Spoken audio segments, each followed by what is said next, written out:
how do you consistently perform at your best in competitions?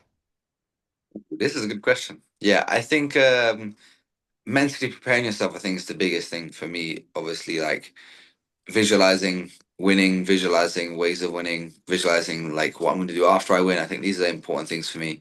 And then obviously, a lot of confidence does come from preparation as well, where like if you have a good camp leading up, good training camp, good people around you as well, this is important. I feel like ti the times I've competed badly have been when I haven't had like the right people around me leading up to comp, and then this has kind of like led me off of like the path of focusing on competing and trying to win, and I'm doing like things I probably shouldn't be doing, partying, going out, or eating food I shouldn't be eating, things like this. So I think yeah, solid people around me, good like visualization of winning, and then obviously a good camp helps for sure. Yeah. Yeah, I like it. It's with the visualization, like, well, you probably have like one of the iconic moments of ADCC. Was it with the samurai? It's Yes. that was pretty cool. But when it comes to your visualization, is it just positive things that you visualize, or do you visualize like, hey, this might happen and then I have to overcome that? Obviously, negative visualization alone is just not very beneficial, but visualizing negative things that might happen, how are you going to overcome those? Was there any of that in your preparation? I think so that in terms of like in certain comps, but like ADCC and Trials, for example, were two comps where for some reason I thought nothing could go wrong. I don't Mm. know. I think it was just something where like I truly believed that I was gonna win them, and like every match I had like a strategy to beat the guy, or I thought I was better than them in whatever areas. I think some super fights is where like maybe more pressure comes on, right? Where it's like you're fighting a singular guy, so then you're maybe looking into him too much, and you're thinking about certain things that he's good at, and then this is when like I feel like there's certain things that you can expect to happen in the match, and you have to overcome. So I think sometimes this is like I would maybe have negative thoughts about this. For example, like I just fought Julian, there's like certain positions on the leg locks that he's pretty good at, like this like Costa Rican switch, and then it's just like being aware of this. But then once I did like a few rounds from there, like positional rounds, then becoming confident that I know I can escape the position and defend the position, especially against people like Chris Wojcik who are like high level leg lockers anyway. Then I feel like I can overcome it quite easy. But I definitely feel like there's an element of overcoming the negative thoughts, but I've only ever had this for super fights for like tournaments, not really. Yeah, I think in tournaments you can kind of go one or two ways. Either you can massively overthink it, which is an issue, right? Because you go in there and you don't know, like, well, for your trials run, we'll talk about that in a minute. But you've got from Robert Deagle to Ashley Williams to Cam Donnelly. A few of them have very similar games that you could expect. But then you have someone like Wally, right? That is completely different from any of those guys, and it's. Yeah, there's something freeing, can be something freeing about like, hey, I cannot game plan really that much because I just need to go and send it. But also it can be that, hey, now you need to work on everything. So how was that kind of, which one do you feel like you felt when you went into the trials, for example, as you were leading up to that, you know, uh, when you come, was it June that you went to Gi World and you didn't necessarily have the outcome that you wanted, but you have this like supreme confidence, like outside of Apex and Yeah, yourself, nobody was picking you. Let's be yeah, honest, right? yeah. And we were in the sauna the night before, and I was like, oh, this guy really believes that he can do it. I think Jack Sear was one of the main ones who believed as well, right? Yes. He was one of the main ones. Yeah, I think leading up to the comp, it was a lot of like I've always done tournaments such as Gi Worlds, Gi Pans. It's always like whoever gets it's a luck based game also as well, right? Where it's like luck of the draw. And there's also just how do you perform on the day. For example, like Joseph Chen had a crazy run where he fought all the hardest guys in his division, but he managed to like I also believe there's an element of luck in the way that he fought them, right? Whereas like he lost to Mateus the first time in the first trials that he did, he got like ankle locked, right? And Mateus was the first one of the big guys he fought, like the big names, sorry. And he overcame that first mental barrier, which was beating Mateus, which is something he didn't really know he could do. Then once he did that, then he caught up the momentum and then he beat Tommy, then he beat Tarza, you know? And maybe if he fought Tommy first, he still would have had the mental crutch of fighting Mateus next, you know. Yeah. So he managed to overcome fighting Mateus and then like kind of steamroll that into obviously a crazy trials run. And then with me, I think I was always confident like against everyone in the division, and I knew Ash was the person to beat for me. I think he was the top guy in the division. And then when I found out I had him in the semis, I feel like this was kind of exciting for me, where it was like it's one of the bigger matches. You know, the semis and the finals are the ones that people will actually watch that don't live in Europe or that don't do European trials that will actually get more attention. So this excited me, you know, because this is also something I look for, where it's like entertainment and like eyes on the sport and things like this. So if you fight someone like that first round, there's also the chance where you kind of like get missed. So I think like I was able to build up momentum into the match and then eventually beat him, which I think was pretty good as well. Yeah, it's a little bit of background here for if anybody wants to go and watch back by people who are there, right? It's there's a moment after you beat Rob Deagle, right? And you go berserk, you do your celly, and then you point up into the stands, looking at Ashley Williams. And what did you say to Ash in that moment? You shouted something. I can't remember what it was. I think I just said I was coming for him. I just said Oh, that. I said yes. I got your number or something like this. I think it was because for context as well for certain, I fought Ash when I was a 16-year-old blue belt, I think, at an All Stars, and he beat me 2-0. And then like I was constantly told by everyone that I ever asked who was like the best 6'6" in Europe, and everyone would always say Ash at that time. So then it kind of like put a hit on him. So I was like, all right, to prove to everyone that I'm the best 6'6", I have to be Ash. Even if I won trials, but Ash lost to somebody else, I would have been disappointed. So it was more so like being Ash was an important thing for me in that moment for sure. Yeah. And it was kind of a leading question in a way that I want to kind of talk to you about pressure, right? And you're a athlete who thrives under pressure. Like you're already saying that, you're like, hey, you want to be the center mat semifinals, you want the eyeballs, you want the guy, and you want to be the guy, right? So, you know, pressure is essentially a privilege. That's what it feels like to Yes. you. And you had in a way, a lot of stake here. Like at the time you were living in the gym, you were homeless, right? You didn't have a house that you lived in. And then this could be a life-changing moment. It was a life-changing moment for Yeah, you. for sure. So that's 100%. already, that's all the things that's at stake. And then you add extra stakes by pointing at someone, go like, hey, I want you. So you're almost like applying this pressure on yourself, whereas other athletes, if we use Jack as an example, for him, we want to put him in like, hey, he doesn't need to be center straight stage. Let him just work in a corner and he'll chew up a load of people, right? Mm-hmm. There's kind of people are like a little bit different in their personalities when they compete. Sure. Um, when did you find that out for yourself that, hey, pressure's a privilege? And do you do that purposefully to increase the stakes for yourself so you can perform at your best? I think so. I think this is why I also like to talk trash and like kind of create like yeah more pressure on the situation for sure. Because I also feel like for me, yeah, it's like the pressure. I thrive in the pressure, and I feel like a lot of other people break in this pressure. So if I can force the pressure onto them, this will make them perform worse and me perform better, or makes us both perform better, just depending on the person, right? But like yeah, for example, Joseph doesn't perform. He wants it to be more like a role in the gym.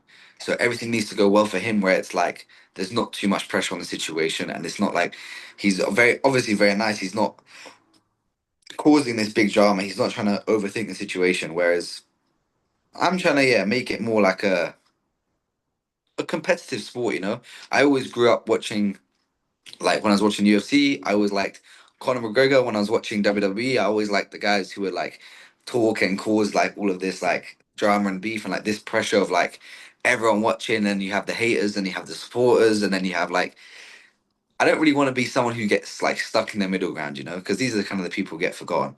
So I think growing up, this was always something I wanted to do, whether it was playing rugby, whether it was doing jiu-jitsu or whatever I was doing, I was always trying to be the best at that thing. And then yeah, I feel like putting pressure made me better and it made me perform better for sure. Yeah, yeah, 100%. I remember when you um in the finals, obviously there's two athletes going into finals, and there are a lot of people, athletes in the back. but the difference between like body languages, the way that you were portraying yourself and the confidence you had, it was clear. It was obvious. Like it was you could almost like feel it, feel the Mm. tension that you built this thing up. And when you won it, I was like, this guy's gonna be a nightmare in Vegas. Like, but in front of all of these people, more pressure, like, big names that we'll talk about in a minute about your ADCC run. But in that moment, I was like, this guy is probably going to perform better the bigger the occasion. Whereas that's not the same for everyone. And I think that's the important part that everyone needs to understand that, hey, do you need to lower the stakes for yourself Yeah, or do you need to heighten the stakes? And you can do it the both ways. Like, you can either talk trash and get people going, hey, like now I need to back it up. And that's essentially adding pressure. Or you could decatastrophize and go, well, actually, this is not beyond end all. Like that's most of the people that I work with. for Nine sure. Yeah, times out of 10 is lowering the stakes. And then every once in a blue moon, they have unicorns like yourself, um, and some other athletes who want to up the stakes and the pressure so they can perform at their best. But it's understanding your zone where you do your best work. for sure. Yeah, I think, yeah, for example, like I know a lot of people who like have, for example, Jax here is a good example, right? He has like his kids, he has a full-time job. I'm like, when I'm talking to him about it, I'm like, bro, jiu-jitsu is not that serious for you. It's like you can go and compete and it can just be pure fun. And like you can beat some of the best guys and it's like you're capable of this. There's no need for you to like apply pressure to yourself because if you do lose, you go home and nothing changes, right? Whereas for me, it's like I want to feel like if I lose, there I have stuff at stake that I can lose, right? In the instance of trials, it was like there was yeah, I was living in the gym, not making much money. Obviously, I had a rubbish year at purple belt in the gear where I was losing in majors. I was losing to the guys that were winning, but I wasn't doing that good. So then there was like the pressure of that built up, and then I was like, all right, I'm gonna set my sights on trials. I'm gonna put everything behind it, and then the idea of like, all right, this is gonna change my life, and I'm gonna pursue this, and then obviously it went from like living in the gym at trials. When was trials? September time. Yes. Yeah. So now I'm gonna have my own gym September time. That's gonna be like already open for a couple months. So it's like there's definitely been a drastic change in my life since winning trials and then competing at ADCC and everything. So I definitely think it's quite a big thing for me, building the pressure and like trying to perform under that pressure for sure. Yeah. I love it. That's awesome. And 'Cause I think real athletes also do this quite a lot, right? Like when you watch a lot of like Kobe Bryant, you watch a lot of Michael Jordan, you watch a lot of like Ronaldo's and Messi's and like actual sports where they're like boxing, MMA is they do put this pressure on themselves where they have to win, right? Whether it's they don't want to lose the unbeaten record, whether it's they want to win certain things, but then also being able to take a loss and then keep moving forward is also important. yeah, I think there's a huge difference with a lot of athletes between, you said both of these words, have to win or want to win. There's a huge difference because one is can really tense us up. Apart from like unique cases like yourself, it can be freeing. Go like, hey, let's put this pressure so I can go and perform. But for a lot of people that have to win, let's say Jack or maybe Joseph, is like, hey, you have to win this. Can maybe tense them up. Whereas, hey, I want to win, makes them competitive. It's like, hey, well, actually, like I said, nothing changes. I go home, my wife is there, my kids. That can be a competitive advantage that people can use. Go, actually, I choose to be here. I paid to be here. I traveled here. I might as well have fun with it, enjoy it, right? So, yeah, I completely agree. But again, everyone's unique and they need to find their right spot, what works for them. And when we talk about kind of that kind of finding your zone, I remember watching you at the trials, and it was very interesting from a mental performance coach point of view. It's you were like that. That was kind of your energy throughout the day. And just for context, who people who don't follow the European trials, this is a long day. This is like close to a 12-hour day. Like we were Yeah. there probably 9, 10. 9 till 8. 9 till 8. Yeah. Yeah. No, 8 9 a.m. was to the 6 p.m. finals. 8 p.m. was my final match. Yeah. I left at 9. So it was yeah, 9 to 9 basically. Yeah. And that's a long day. And that's, we all been in competitions, even local competitions, where after 3 hours you're cooked. Like you're just like, "Oh, I just need to go home." So you start to be, you have 6 matches altogether. And I'll tell you why this was very interesting for me was that there was times you were so high and hyped, like your energy was high, and this would be the closer the match got, you start ramping up. And when the match was done, it looked like you were done competing for the day. Like you'll be on TikTok, you were cracking jokes with the guys, you were just, scrolling, listening to music, like you weren't competing that day. But then Mm. there was those moments when you just flip the switch and you go, okay, now I'm going to start getting ready. And then I would speak to you and you were like, huh? Huh? And then you'll be back into like, you watch a lot like motivational videos. I think you had a playlist that you're going through. Yeah, yeah. Can you talk a little bit about that? How is that an intentional thing that you do, like bringing that energy up and bringing energy down when needed?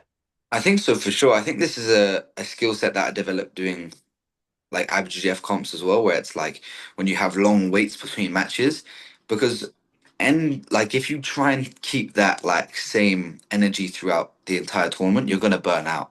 Whether it's the third, fourth match, right? You're eventually gonna like it's gonna be too much. You're gonna crash. Whereas being able to turn it on and off, I think, is an important thing.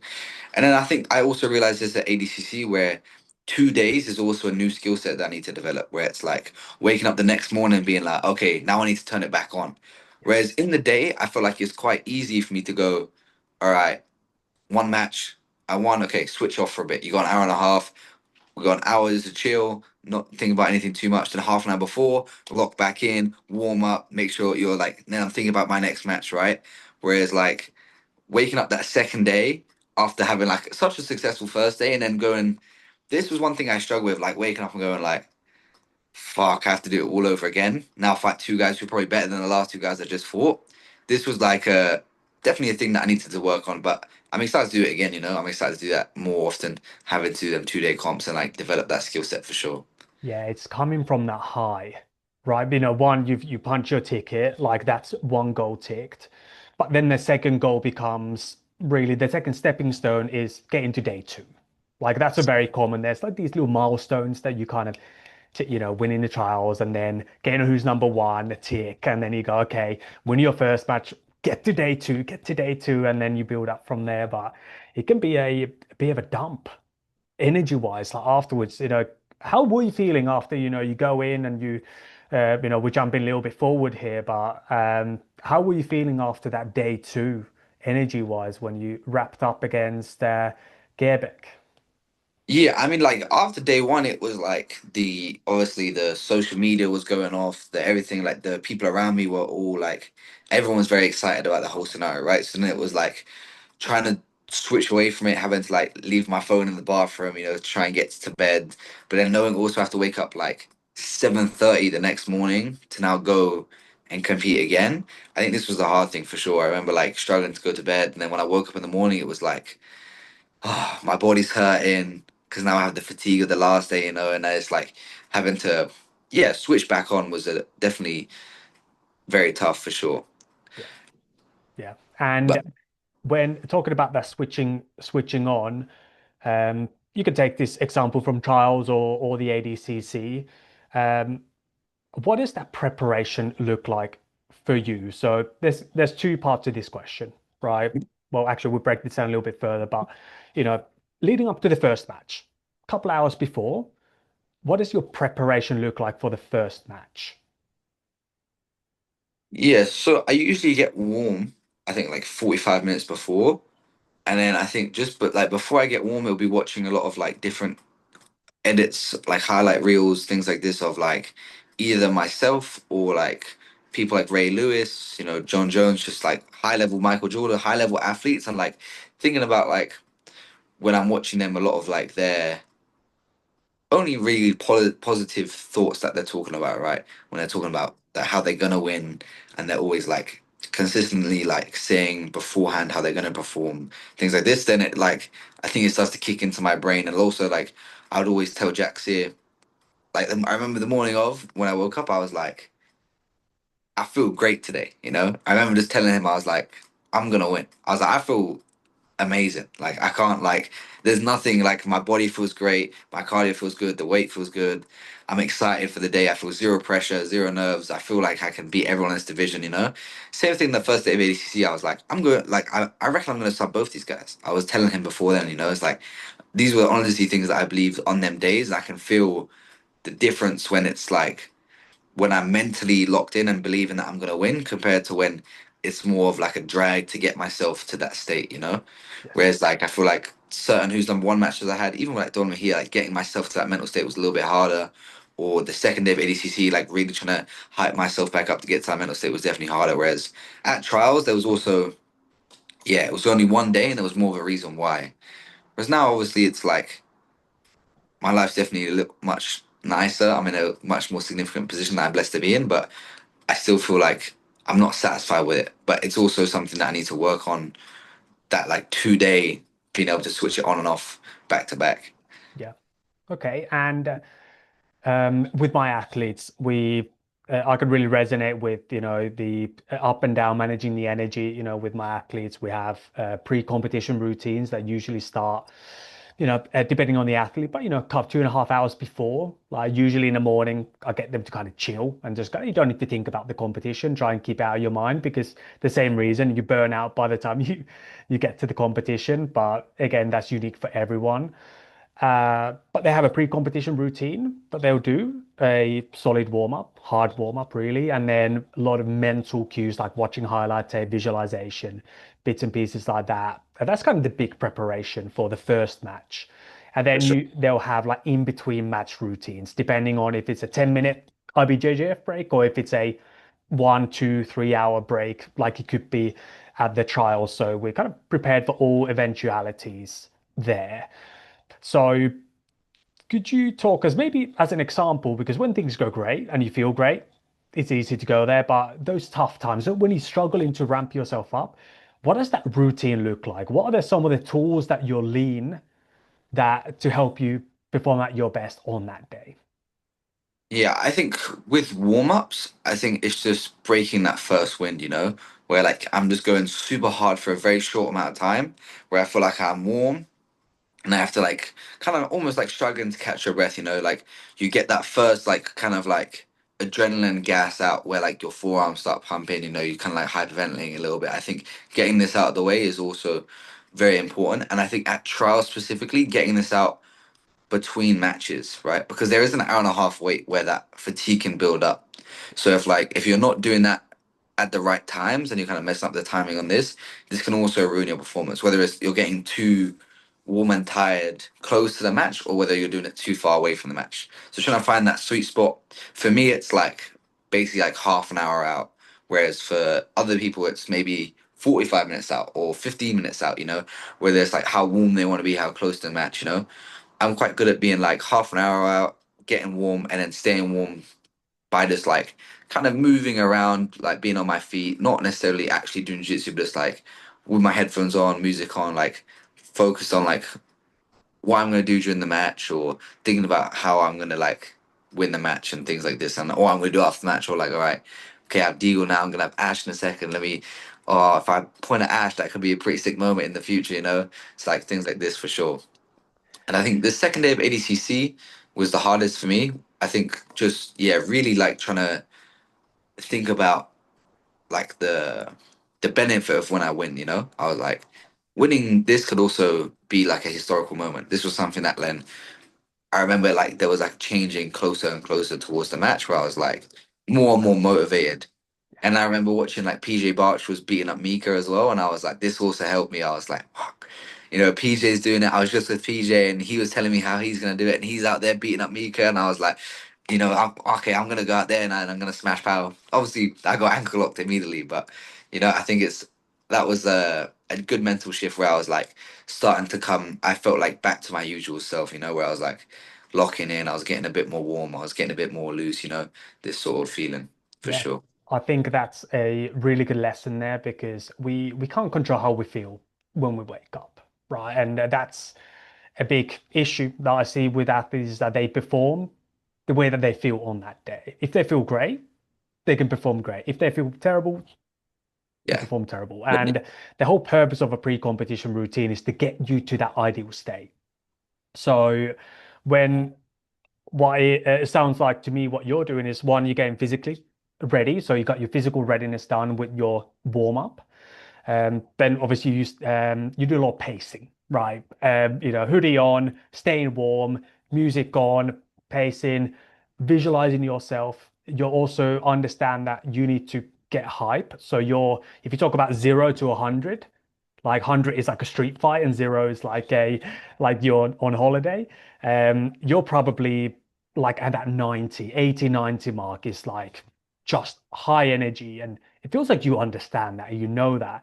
So you're adding pressure. You go, hey, I'm gonna point at Ash, right? You're gonna say to people, I'm gonna smoke this guy. You do all of these things, and all those things just amp up your energy. So Yeah, for sure. you're in the right spot for it. And all that self-talk that you're listening, not just what you say to yourself, but what you hear from other athletes like Michael Jordan, Ray Lewis, Kobe Bryant, John Jones, that's the kind of mentality that you want to bring. And your brain doesn't really know the difference if you're watching another person's highlight or if you're watching your own highlights.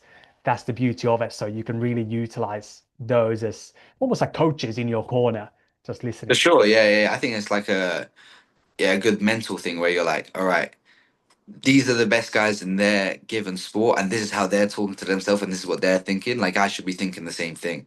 This is kind of how I was viewing it. I remember at the start, and then yeah, it's kind of keeping this routine of also then like the more people I find, the more goats that I listen to of their sport, they all tend to have the common theme of the fact that they really believe they're gonna win, Yeah. right? They really believe in themselves, and they really put like obviously they put the work in, but there's obviously I think that's like a factor that differentiates them from other people where it's like they really truly believe that they're gonna win and like then they perform to their best of their abilities. Whereas if people put that like doubt in their mind, that doubt can lead to losing, right? If you're going into a match thinking you're like not gonna win, or if you're thinking, oh, for example, if I went into ADCC thinking, oh, if I just get to day two, that would be nice. I think this would be like a bad mental thing, right? Whereas I was going in there thinking that I was gonna win, like I think Tiger would say, like, why go to a tournament if you think if you think you're not gonna win?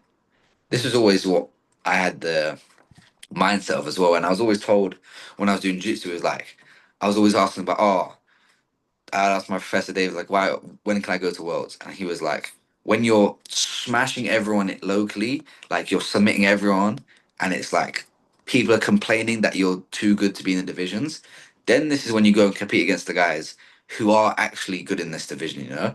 He was like, because at the time, especially the level was like a bit behind. I think now the European level is definitely getting better, but in the gi specifically, I think it's still a little definitely a bit behind. So it was like making sure that I was also thinking like, okay, well, I'm beating everyone in Europe. I've just won European trials quite convincingly. Now I'm in America. I'm trying to beat him. I'm doing well with some of the best guys in the world at beat him now. And now it's like also like that mental crutch also that I have where it's like I know I can beat the best guys in my division. I've trained with these guys, and I know that I'm capable of beating them on any given day. So I definitely think this helps mentally as well for sure. Yeah, yeah, I agree. And again, this is your coaches. Known you really well. You've been with the same team from the start with David, right? And at least your adult Yeah, career, for sure. like an early juvenile. So it's yeah, it's knowing what motivates that particular athlete, right? And he probably knew that keeping that carrot there is like you're gonna be hungrier. Whereas other athletes like thinking about winning, like we spoke about before, it clams them up because that's something that they can't control, right? And for you, it's that carrot. It's like that's what when I want to run there and I'm gonna take it. And for some people, it's something that just feels too far and it's overwhelming thinking about winning. So for those athletes, it's a bit more handy to think about things that they can control, right? What can you control is your effort, your competitiveness, and your body language. Go in there, empty the tank, compete as hard as you can, then the outcome will take care of itself. So, For sure. but with do you ever worry about losing? Is there any time that you go like, hey, damn, like, what if I lose, and how do you deal with that? I think there's definitely been times where I've thought about like, yeah, oh, what happens if you get sub, what happens if you get highlighted, things like this. But then it's like, I think also talking to Elliot is a good example of someone who's like, well, really in jiu-jitsu it doesn't matter that much because it's like everyone loses. This is the thing. There's no one who's like, okay, there's Gordon who hasn't lost for however many matches, but then career-wise, he's also has losses. Whereas like it's not like MMA where it's like you have one loss and your career can actually be over.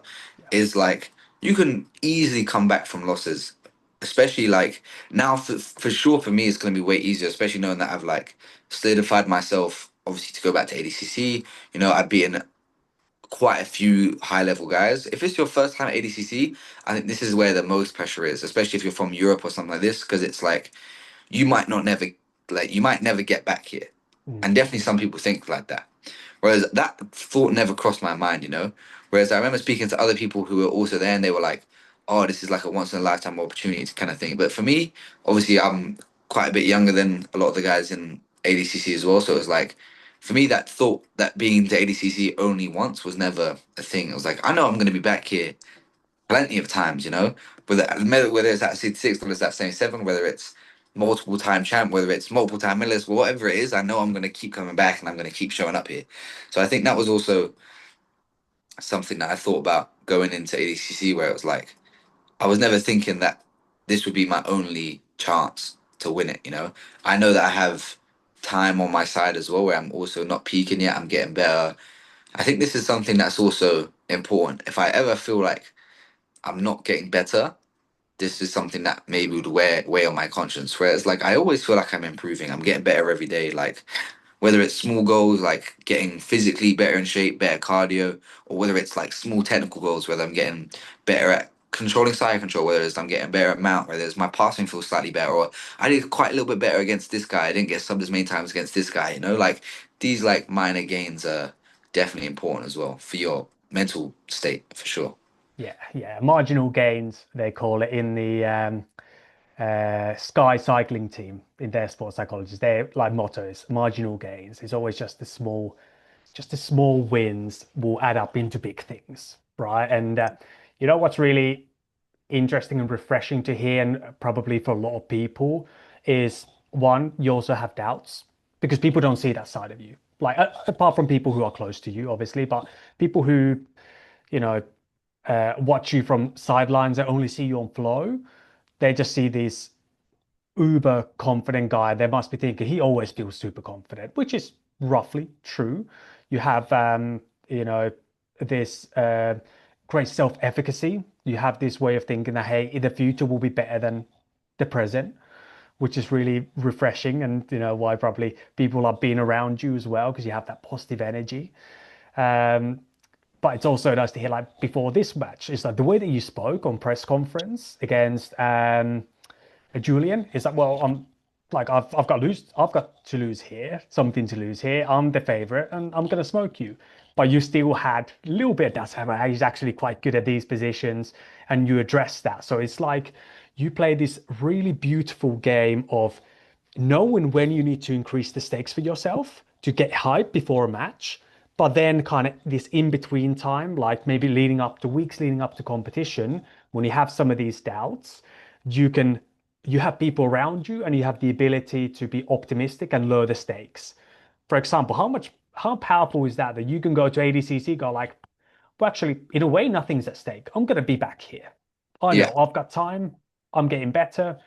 There's no reason why I wouldn't win the ADCC Europeans again. So you're playing on house money essentially. So, you know, Vegas pun there, but Okay. it's but like it's just very interesting and, you know, quite nicely summed up how the mental game works with people like Michael Jordan. Like they play this game of, you know, they make up things. There's that famous story of him just making up somebody talking trash to him, like half time. Yeah, That yeah, yeah. conversation never happened, but he made it happen, and then he upped the stakes, and then he competed well. But very interesting to hear from your point of view. Yeah, I think not feeding into the doubt as well. I feel like once you start like to, because it's knowing, acknowledging this could happen, fair, and then being like, but and then doing a few things like, oh, but I don't think it's gonna happen. It could happen, but it's like then like almost refusing to believe that I will. When you go like, oh, this could happen. Oh, imagine if this happens, then this could happen. I could lose this. I could lose that. This is when then you start going down the rabbit hole of like Yeah. that mental pressure gets too much for people. Where it's like I try and keep the doubt very minimal. Where it's like, oh, maybe he puts me in this position and attacks me, but is he really going to? Probably not. I'm probably just gonna pass his guard. Like I'm probably just gonna smash him. So why am I thinking about this? Move on. Whereas I think it's if you start then like going more and more into them negative thoughts, this is when you put more pressure on yourself and it becomes a worse situation overall for yourself. Because you're doubting. You're like, oh my god. Oh yeah, if he taps me, oh my student's gonna look at me a different way, or I'm not gonna get paid as much for the next match, yada yada yada, things like this. Whereas for me, it's more like small doubt. Like, okay, I've talked all this shit about wrestling, maybe he takes me down. So what, It's gonna be funny, you know? Because if I take him down, I have the clip of me saying that I was gonna take him down, him saying that he wasn't gonna take me down. And if he takes me down, then he has the clip. Either way, it's gonna become there's gonna be like an element of comedy behind it for me anyway, where I feel like there's gonna be for certain people it's like almost life or death, where it's not that serious. It's in the end of the day, we're doing like a sport that's also not that high level. No one's getting paid that much.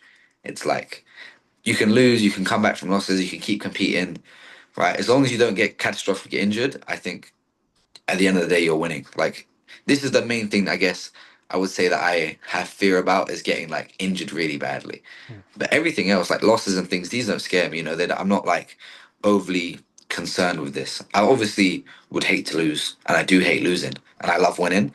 But like the main, I guess, fear I would say is getting injured, where people do have a fear of losing or fear of like that pressure.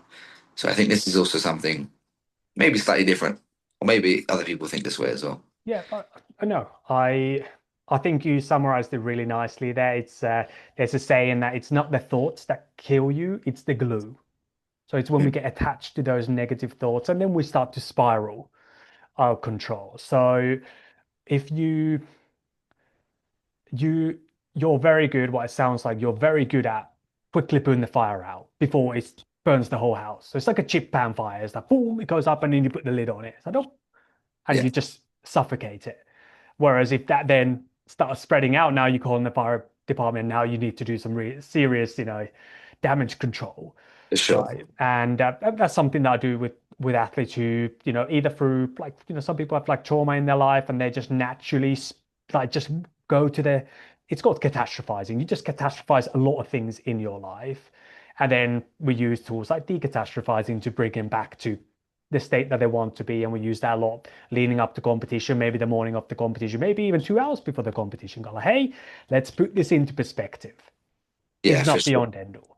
And yeah, sounds like you do that already really well. So kudos to you to, figuring that out. And has that all, I'll let you go that and then ask the second question. Yeah, because I think I'm going to answer your question. I think because this was almost like this is how it's always been for me. And I never realized that it was weird to think this way until I realized that other people thought negatively about competition, right? Because my dad made me compete in sports always growing up. And then he was always drilling in like into my mind that it's like you want to win, you need to crave the feeling for winning. And I've always been competitive where whatever it is. And he would never give me wins, even if it's like us playing sports together or us doing boarding games together, whatever. He would never he would make me chase the win, right? Whereas like he would smash me at like table tennis and things like this. He would never give me things. He would never like let me get easy wins or like easy gains. Whenever I got a win, then it felt real. Yes. And I could see it was real whenever it happened because he would get annoyed. And then I would be like, yes, I've got you. And then that kind of like I was chasing that create like that satisfaction of really like actually winning rather than getting this like false positives of winning. I think this is also maybe something that played a factor into like wanting to win and then having this mindset of always chasing like the best possible outcome. Yeah. Without the with the danger of this getting a little bit too deep, but like how was that relationship when you did lose in sports? Like, how was your dad in those scenarios? Was he just very loving and supportive, or was he like the tough dad got like, hey, you need to, what was kind of those conversations like if you didn't win? I think there was a mixture of both where he would he would obviously, I think when I was quite young, he would come for me at first, but then he would always make me look at it realistically. Like, why did you lose? Okay, was it your fault? Okay, did you miss this tackle? What did you do wrong? And then he would kind of make me do problem solving to figure out why I was there, right? He would never spoon feed me the answer, right? And then there would also be other times where like he could tell maybe like I got hit a little bit hard, but I was like not that hurt, and he would be like, you're being a bitch right now. Like, Mm. man up, get out there and keep playing. Like, what you like? We both know you shouldn't be sitting here right now complaining. Like, you're just upset because you're losing and now you want to out. He's like, but you're not gonna get it. You go back in there, keep giving it your all and give it 100%. I think it obviously. I think a mixture of everything was quite good. And never getting too involved. He was never like forcing me to do anything. And he was like, he'd always sit me down when I would like be in like off season and be like, is this something you feel like you still want to do? Do you enjoy doing it? Do you enjoy competing in rugby? Do you enjoy doing this? Do you want to do something else? Like where do you want to go with your life kind of thing? Rather than being like, oh, you're good at this, stick with it. Obviously, I know it hurt my dad a lot when I stopped playing rugby because it was his favorite sport. I was quite good at it and he really wanted me to do it, because it was obviously good for him and also good for myself. But at the end of the day, it was like probably wouldn't have made it due to like not being big enough, fast enough, or certain attributes like this. And then jiu-jitsu happened to come into my life, and he was also supportive on that. He was like, "Well, if you want to go for it, just make sure you full commit to it. Don't half-ass it." This was all he ever asked of me. Whereas, like, if I said I'm going to do something, just make sure I put everything into it. Yeah, the reason why I asked this was it kind of led nicely from that answer you gave before. But I also met your dad, I believe at Raw, and it's kind of cool. I've been kind of this innocent bystander watching your career kind of grow. We were on the same cards when you were a blue belt. We were twice on the same card at Raw. Um, and your dad was like your biggest fan. Like he was so proud to be there in the backstage, just with you. I think it was like at the weighings, Yeah. and he was just there. He was loving it. You could just tell. And it almost feels like you had this almost unconditional love. Like your dad's mood wasn't based on how you did in rugby, right? It's Yeah. like, yeah, there's, if there's things that you can control, like your effort, like, hey, are you hurt or are you injured? If you're hurt, get back in there. Let's get back to it. If you're injured, let's take you out and keep you safe. But I was never like this overseller's dad who lives vicariously through their son Yes. Yes. every Yes. single moment, which then becomes toxic. So it sounds like you had quite a good relationship with failure to go like, hey, we're not going to just accept failure. We're going to work, we're going to analyze, and we're going to get better. But also, you're not going to have to be sheepishly around the house, go like, fuck, I just freaking lose and treading that car ride home, getting drilled the Yeah. whole Yeah. time. I think it was also there's a big discrepancy where it's like he was always adamant that he was like never my coach. Mm. That role was never there. He was always there. It was just like it was general dad advice. It was never like, oh, you did this wrong in jiu-jitsu, wow, wow, wow, wow. Like I've been watching, you're not trying to. Whereas he'd be like, he'd just be talking to me like, do you want to do this? Are you putting enough effort in? Do you feel like you're really trying to get better at this thing? If not, it's fine. But he's like making me like think about myself rather than either spoon feeding me the answers or like trying to like push me down. He's more like generally asking me, okay, how did you feel today? Why didn't you want to do this? Is there a reason you didn't want to go train? Do you not want to go train because you're tired? Because you don't want to train? Is it because you don't enjoy the sport as much anymore? Like kind of making me think about the reasons. And then he's like, well, you watch a lot of rugby or you watch a lot of football. Gareth Bale, I'm sure he wasn't taking days off. It's like then he'd like basically making me like think about like, oh yeah, I can't be resting today. I do need to go train. I do need to go do this. Whereas like, yeah, he would never force me into anything, right?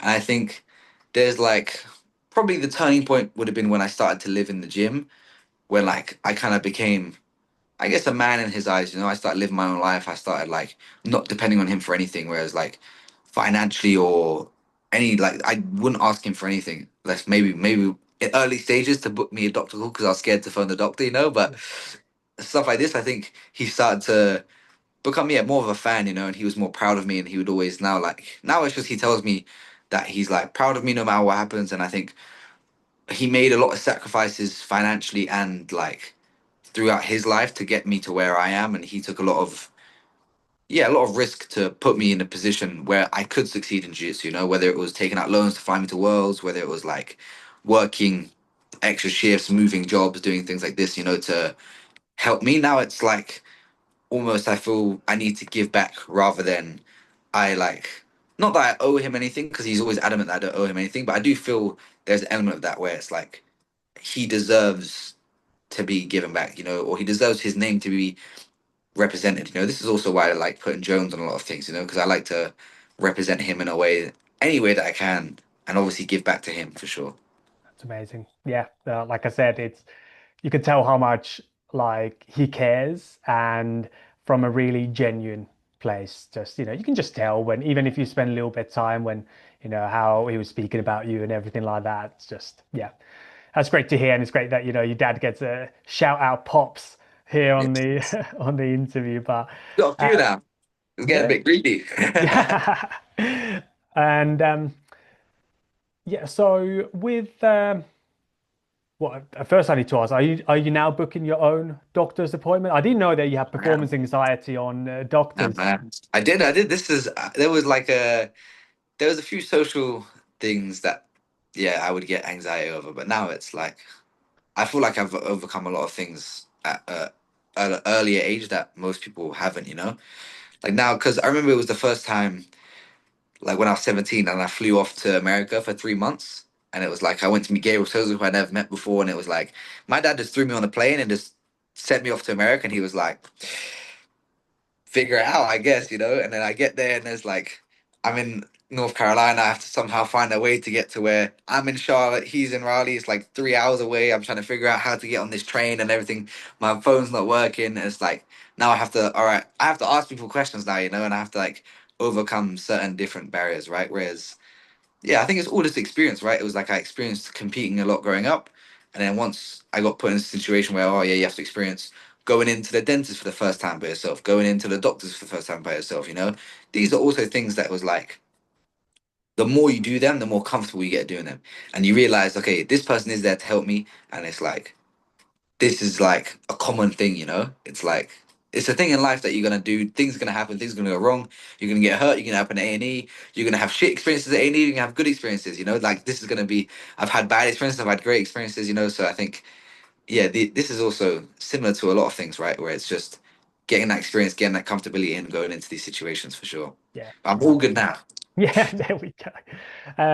And with just for people who will be watching and listening, it's yeah, maybe you cannot rewind the clock to your childhood and have a similar relationship that you had with your dad, but you can start to change that now, right? The way that you speak to yourself and having that self-awareness to go like, hey, well, are you putting too much pressure on yourself like you had with spoke with Jack? I used to coach Jack as well on the mental side, so I know exactly what you're talking about. So but what people can take away from that is that you don't have to be a prisoner there. Like you can start to focus yourself on, a simple guide is, can you control it? If you can, then hold yourself 100% accountable. If you're not giving effort, if you're not, preparing, if you're not planning, you're not doing these things, those are things you can control and you should hold yourself accountable.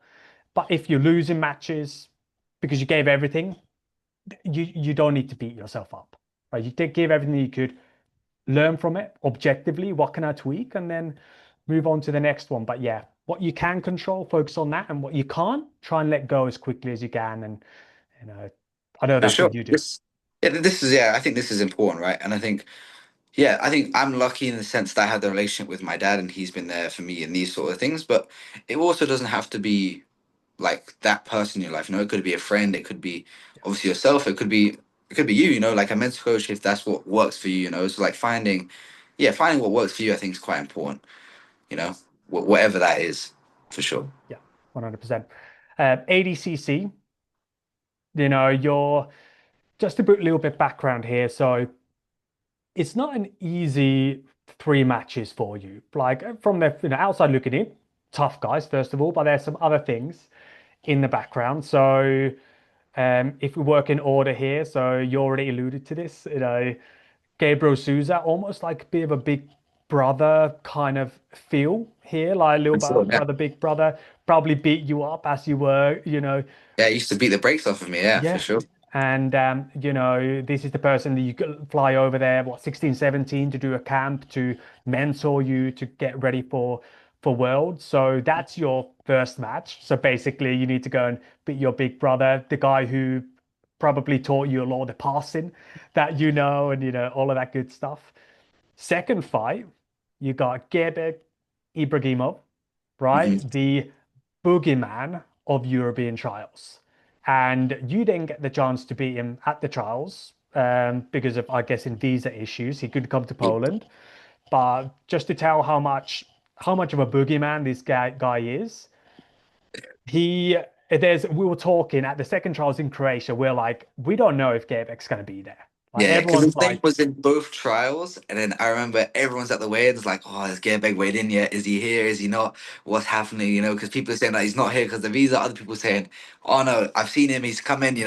So I think yeah, you could feel the tension when he eventually did arrive at the venue for sure. yeah. And yeah, tell me from your side, what did that look like? Because you're not competing, but you're observing this Yeah, situation. I remember where I was sitting. I was sitting right next to the doors when you walk in, and you were, I think, having a chat, probably with Dima, I think, over on the other side. But what did you feel in the room when Gerbek walks in? for sure. You could see he makes a massive impact on that division. Because obviously I think he was my pick to win if he showed up. Yeah. Just purely on based on yeah, performance, recent performance. I think he was on point, and I definitely think he is one of the harder matches in the division. Obviously, I really wanted to fight him, so I think there was an element of I was a little bit jealous that he was there, when I wasn't Mhm. there, because I feel like once this was also again adding the pressure, back to the Gabriel Souza thing. It's wanting to prove myself right, that I have gotten better, that I am better than this guy now, even though maybe a year ago, 2 years ago, he was beating the brakes off me. I've improved from that, I've proven now, I can prove now that I'm at that level. Same with Gerbeg. It was he's obviously one of the best guys in Europe, for the European trials. Like for example, him and Ash are probably the two favorites to win majority of the time. So it's then I was craving that match where it's okay, I've beat Ash, but now if I beat Gerbeg, it's what can anyone say now, there's no argument at the minute that I'm not the best 66er in Europe. Yeah. On current form, it's a fact. Yeah. Like this is what I was chasing. And now it's obviously chasing it at the world stage where it's the best 66er in the world. Yeah. Obviously, and this might take time. Who knows? Maybe it's the next 2 years. Maybe it's the next 5 years. Who knows? Yeah.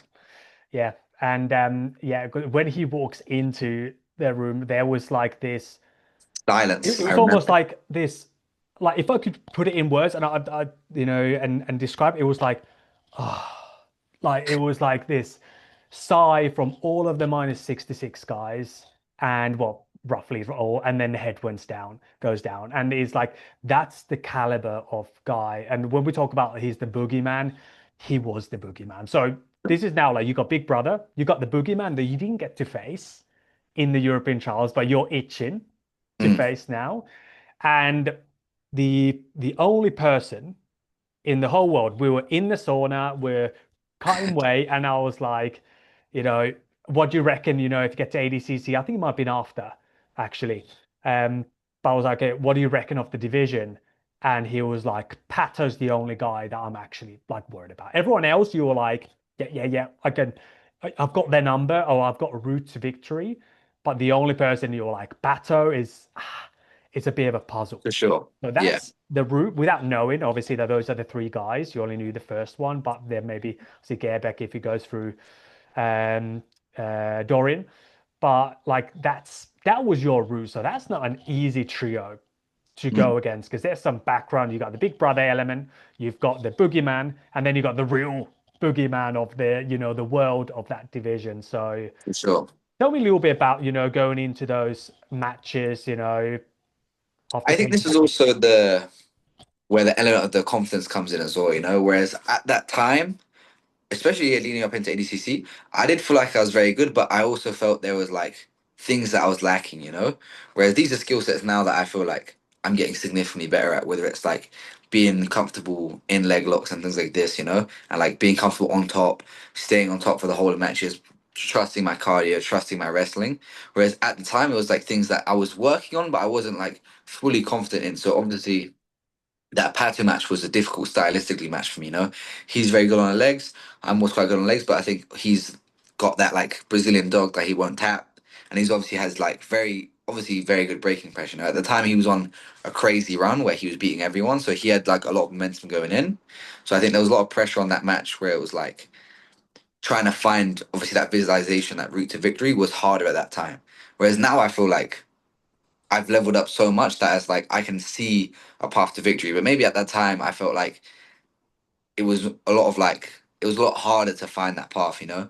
Like things Like had to threading the go needle more than yeah, things running. had to go right for me to beat him. Whereas other people was like, I didn't mind where the match went. I trusted my skills were better than them in different areas. Whereas him, like, there was like a particular route I had to take to victory. Whereas now I feel confident in that match where it's like, okay, maybe even if he entangles me, I'm confident I'm gonna get out. Or I'm confident I'm gonna take his back. I'm confident I can pass him. If it goes to overtime, I'm confident I can take him down, you know? These like building these confidences in the gym is now like made me want that match more, you know, because now it's like a match that I want to get back, and like I have that element of also like I want revenge, you know. It's also like a little bit more personal now, you know. He had like a crazy celebration, and it's like now I really want to fight him and get that one back for sure. And then the Gearbeg one, I trained with him a little bit before, and I always knew he was very vulnerable to legs. It's just entangling him is an issue. So I thought as long as I was aggressive on him, pushing him, shoving him, like forcing him to like engage my guard, I would have good success. And obviously, I think I had the fastest submission of ADCC 2024, right? 33 seconds, I think it was, something like this. So that was also like a massive big moment for me. I think that's also something that's like stapled in history forever, right? And then yeah, the Gabriel one was also more of like yeah that mental thing where it's like overcoming the person like the student master dynamic, you know. Whereas like he used to teach me, used to beat me up, big brother me, you know. Whereas he also looked after me as well, you know, like a very nice guy. But then it was like yeah, now coming in beating him almost like his own game, you know, when I subbed him in the stand up. So I think this is also quite a big thing for sure. Yeah.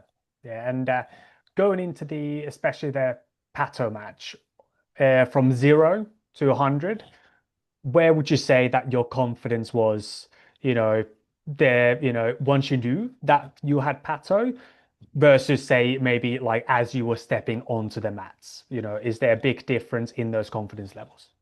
I think I was very confident, but I think I was confident in the wrong thing, you know. I think I was like, I was going off of like the momentum, and I was like, oh, I'm just gonna play guard, I'm gonna leg lock him. Where I was like, I was almost too confident in the element that I was like, I'm gonna beat him at his own game. You know, I'm gonna go in rather than going in there and being like, let me play this strategically. Let me get on top. Let me try and pass him, tire him out. You know, I was going in there like, I'm just gonna play legs with him. I'm gonna blast him. We're gonna do a shootout, and whatever happens, happens. You know. Whereas I feel like now it's more like, okay, you're gonna go in there, fill out the game plan. We're gonna pass. We're gonna stay on top. We're gonna apply pressure, and like these sort of things. Whereas in the moment, it was just like fuck it, I'm just gonna leg lock him. You know, I'm the best guy in the division, yada yada yada. And I was feeling that momentum for sure. But then it was also yeah, on the day it was definitely during the match. I felt like when we first started, I didn't feel like he was very. I felt like he was quite light as well.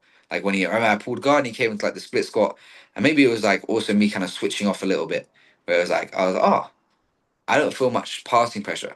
You know, like when Ash enters like the split squat, you know, he feels heavy, he feels strong. I need to be wary with like my frames, make sure that he doesn't get space. Whereas like he kind of sat into me, and I was like, oh, this isn't anything, you know, like this is nothing special. This is nothing I need to worry about. And then obviously I got over jealous on an entry, and then he jumped back on my leg and then like caught me in that like a steamer lock, side ankle lock thing. So I definitely think yeah, the element of like also being able to think about it rationally rather than just going in without a strategy. Like bombing the strategy off was, I think, a negative in that match for sure. Yeah. Yeah, it sounds a little bit like we've spoken a lot about the target energy level. And you obviously have the challenge of the second day, which obviously everyone has, but you weren't really necessarily prepared for and realized how hard that might hit because that's your first second day. A lot of the I mean, him athletes. specifically, right? He's been competing for longer than I've been doing jiu-jitsu. He's been doing this isn't his first time ADCC. This is for sure not his first time 2 day tournaments. He's been doing IBJJF black belts where he's like consistently has to do 2 day performances. So it's like this is a normal thing for him. Whereas for me, it was my first time experiencing that for sure. Yeah. Do you feel like you were there's a word called arousal, right? It's basically your energy level. Like you can be over aroused, under aroused, so you have your zone of, optimal Yeah, performance. Where would you say you were in that match? I was definitely under like yeah. I don't feel like I had the same fire that I had on the first day, the same craving of wanting to win. It wasn't there as much. Maybe this was due to like satisfaction of already getting to day two. Maybe this was due to the fatigue of day one. I'm not quite sure, but it was also like that element of like, yeah, not being able to like not wanting to win as bad as I wanted to win at the start. I felt like on day one I really, really wanted to win. And day two it was more like winning would be nice, but like I've already done good. I'm fucking tired. I don't really want to go out there. So I think it was overcoming that. And I regretted it immediately after, like the day after. I was like, why am I thinking like that? This is negative thoughts. And I think now it's just changing that for the future for sure. Yeah, yeah, I think that's just don't want this to turn into a coaching session for you, but like, that's something to necessarily keep an eye out for, right? It's like, hey, Yeah. where is my energy, 15, 20 minutes before I step on the mat? If it feels low, hey, you need to then get on there. And for you, it will be increasing those stakes a lot, right? And for you, it's there's like a little breadcrumbs, right? That you can go like, actually, I kind of know now why I didn't perform at my best. If you would have increased those pressure, go, hey, I'm here in front of all of these people. I need to like have my best performance right here. Suddenly, you get to your zone, Feel that maybe. for sure. Yeah, yeah, yeah. I know for sure. Yeah. I remember like immediately after I was speaking to Elliot and I was like, yeah. And he immediately told me as well, because obviously he's known me for a long time. He was like, you weren't you weren't 100% there, like I remember he said when I came out, he like you can feel the energy, right, where it's like you're not 100% there to win it, or like you're not 100% there mentally or whatever it was in the time. So I think it's definitely, yeah, overcoming that. And now I feel like it was also an element of like I feel like I'd proved myself, whereas now it's like, yeah, if I get to day two, it's like expected almost, now it's winning it and beating these guys and like continuously progressing, chasing just the next goal for sure. Yeah, I like it. There we go. And, to wrap up our conversation today, I know you've got training to get to here in a minute. If you could give yourself some advice and to everyone here listening, what do you know now that you wish you knew when you started competing? What do I know now that I wish that yeah that losing isn't that serious for sure. I Mm. remember when I first started competing, I was quite young, and it was like the idea of losing meant that it was all over. But then when I got my first couple losses, and I realized, wow, like people don't care about your last loss. Like, people, unless like if you start losing consistently, obviously this is when it becomes a thing. But like if you lose a few matches and then you beat a big name again, you're relevant. You're like people care about you again, like it's super easy for you to like regain that momentum. Whereas in other sports, maybe not so much. So I think jiu-jitsu, yeah, losing isn't the end all, it's not life's not over, you can still get better, you can still keep improving. And there are days where you just might not perform, maybe there were things you did wrong. Maybe you wake up, you're sick, maybe you don't feel up to it or whatever, There's always gonna be the chance, as long as you stick with it, to go again, have more matches, and as long as you just give it your 100%, I feel like you won't regret anything. Even if the times I've lost, as long as I've given it 100%, I haven't regretted it. I've been upset about losing, but then I haven't been like, the times I've been the most upset is when I've walked off the mat and I'm like, wow, I can do another match right now. And I've just lost. Whereas it's like, it was that feeling of like, I didn't give it 100% and I've lost the match. Whereas I would prefer to walk off the mat like huffing and puffing, super tired, and knowing that I've just lost a match that I've really tried my best to win, rather than being there like I held back a bit there, like I could have, there was that extra bit I could have given to, whether it's to get the win or to like push that extra bit, that extra step. Yeah. Yeah. I think that's great advice. I think it's Mahatma Gandhi that says full effort is full victory. And that's what I preach to all of my clients is again talking about the things that you can control. I call it the EBC method, right? Your effort, your body language, your competitiveness. If you score tens across the board, you'll be happy with your performance regardless. For sure. Yeah, may not be, you still might be gutted that you lost, but it's a much better place to be. And then ideally, when you have like the runs that you've had, when you give full effort and you win, that's obviously the best place you can be. But then you have those matches, like you said, that hey, I gave everything I had, I just fell short. And if you give everything that you have and you lose, you just weren't supposed to win that day. And we can live with that. For sure. This is important. As long as you give it 100%, that's all you can ask for from yourself.